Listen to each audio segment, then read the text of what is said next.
We're back at the Ford dealership.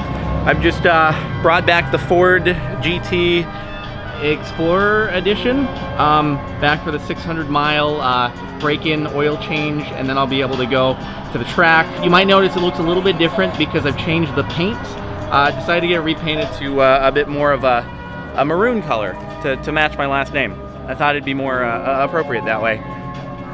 And I'm only making these jokes to try to conceal that I'm about to cry, because the GT is out of commission, has been out of commission for about a week. Before you jump to conclusions, I didn't crash it. It's, well, we'll get into the ups and downs of supercar ownership in just a moment. But hey, on the bright side, I'm gonna at least get this for a couple days or so. Nice British racing green DB11. As you may recall, I have driven one of these before.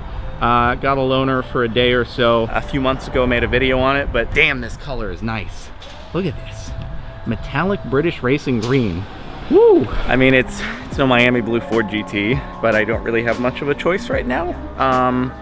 So I'll take it while I can. I feel a little bit like Jeremy Clarkson, because when he had his GT issues back in 2005, he got one of these temporarily. Not a DB11, but probably a DB9.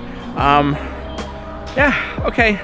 Well, here she is, actually a lot less taken apart than I envisioned. So I guess the issue is that it is so complicated to take apart that they haven't wanted to mess with it so far. It's just way, like, in the back, kind of where my finger is pointing, there's some kind of hose that comes out of the cabin area, and there's just some kind of evap leak on it. So I was just driving along. It was around 250 miles on the odometer. Got a check engine light. Brought it in. The code reader said evap test, so they did some smoke testing on it, and I guess the smoke is just coming out of that area where when it passes the smoke test there would be no smoke coming out. And the issue is it's just like buried so far in there that they can't really access it without taking apart more of the vehicle than they're comfortable with. So Ford is flying out their like on-the-go Multimatic engineer next week. So like middle of the week or so, I expect him to be here, and then he'll be able to get hands-on with it, hopefully make some recommendations about how to pull the car apart. The real big hope is it doesn't have to go back to Canada, because there is a possibility it's like too big of a job to take it apart with the tools they have here, and they just don't feel comfortable enough without having the entire team that actually assembled it back at the factory. If it has to go back, it'll be out of commission for probably a pretty long time between transport, fix, and then transport back. So just really keeping my fingers crossed that that doesn't end up happening. An evap leak of this magnitude on any other vehicle is like it's in the shop for an hour, they patch up or replace the line, and it's good to go. But just because everything is just crammed in right up to the firewall between the engine compartment and the cabin, it just can't reach it. These are the ups and downs of supercar ownership.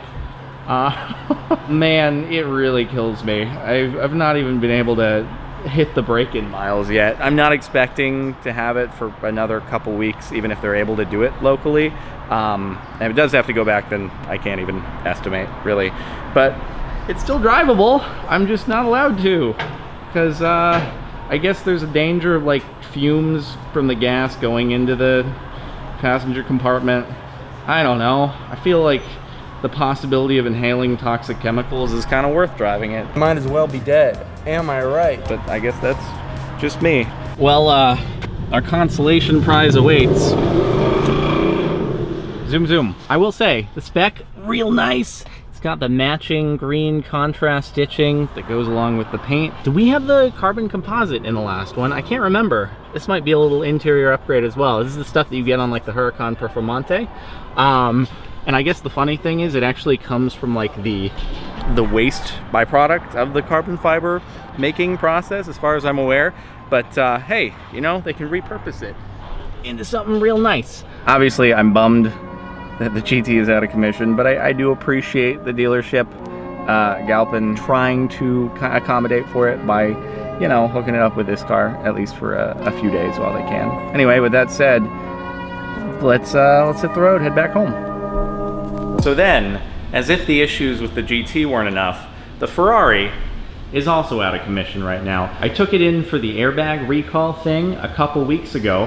When I got it back home, the next time after that I started it, I got a warning that said low engine oil pressure, which is not a very good thing. If you actually have low engine oil pressure, you don't want to run your car, you'll completely screw up your engine. But I was like, that's bizarre, they must have checked that when I was just in the shop a couple of days back, so why would that issue be cropping up? So anyway, they say, no, if that issue is popping up, if the light's popping up, don't drive it, go get a tow truck. But I can't get a tow truck in here, so I still have to start the car in order to get it out of the garage. I got it on the tow truck, tried to just have it on as little as possible. They take it in, the service center gets back to me, they're like, yeah, we don't see any issues with it, so we're just gonna leave it plugged into the battery tender over the weekend. The light's gone now, you can take it back home, and hopefully it'll be good. Right on the drive back home, light pops up again. So it looks like we've got a faulty engine oil pressure sensor. So I have to take this back in order to get that replaced. I mean, it should be fine to drive, but if it actually did end up having an issue in that time in between getting the engine oil pressure sensor replaced, then I wouldn't know. It's like crying wolf right now, and God forbid there was the problem, it would destroy the engine. Basically, I've been taking care of 2 sickly children, and all that's waiting is for this one to have some problems. I'm like, you've been the only one that hasn't thrown up an error in the past few weeks. So if you can please stay that way. I really don't want to jinx things right now, but please, as my daily driver, just keep on being okay.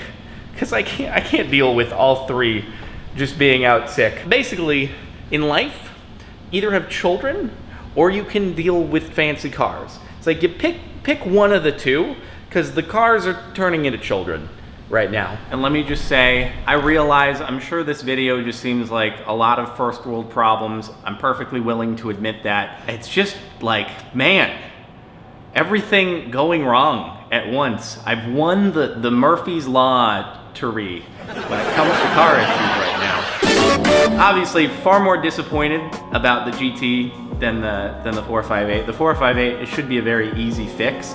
I think with the oil pressure sensor in that car, as with all exotics, it's buried somewhere that's very hard to access. And I know there are plenty of people who are like, just change the oil pressure sensor yourself. Build a bunch of videos on YouTube tell you how to do that. Not so much in that car, I don't think. Not an easy do it yourself.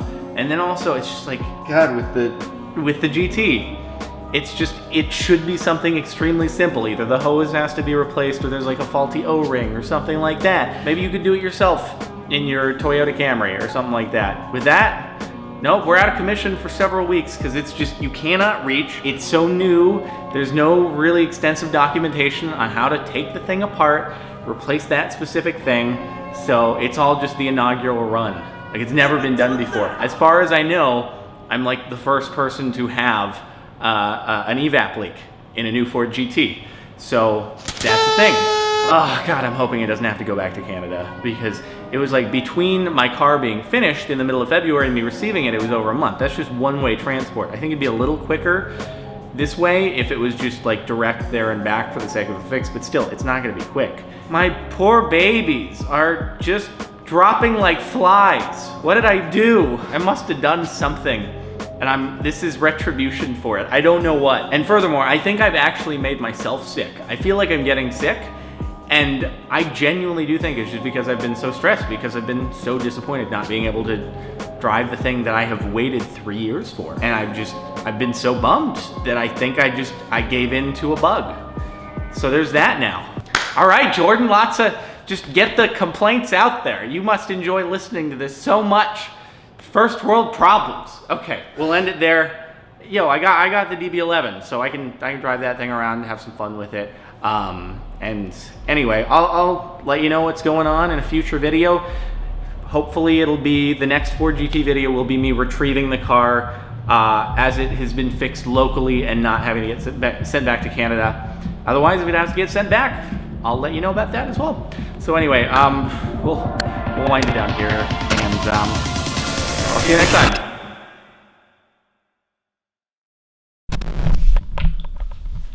Oh wait, well, what's that? Oh, you thought this video was gonna end on a melancholy note.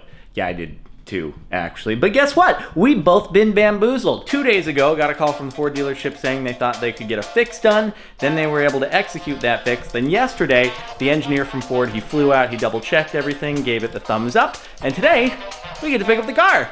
So that was a nice change of events, huh? From like, hey, it might have to get sent back to Canada, we don't know for sure, to, hey, your car's ready for pickup, so let's go. Hey, it looks like nothing has changed, but actually, this is about like 5 or 6 days after the last time I filmed in here, so the Ferrari's all fixed. I took it into the dealership a couple days ago, retrieved it today. Like I said, it was a real easy fix. They just had to replace the oil pressure sensor, but not something I could do myself. So we're good to go. It's back. One of my children is not sick anymore. The other, I'm about to pick up from daycare, and we should be good to go. There she is. All better, hopefully. Looking beautiful, actually. Just got a little detail before I picked up. So, man, cleaner than when I dropped it. Not a spot of dirt. Beautiful. Oh, it felt like I was missing a child for a few days.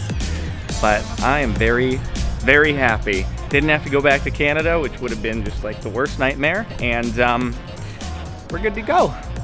Let's take her back home. Look at that. The gang's all here. I feel like I haven't had a full garage in years.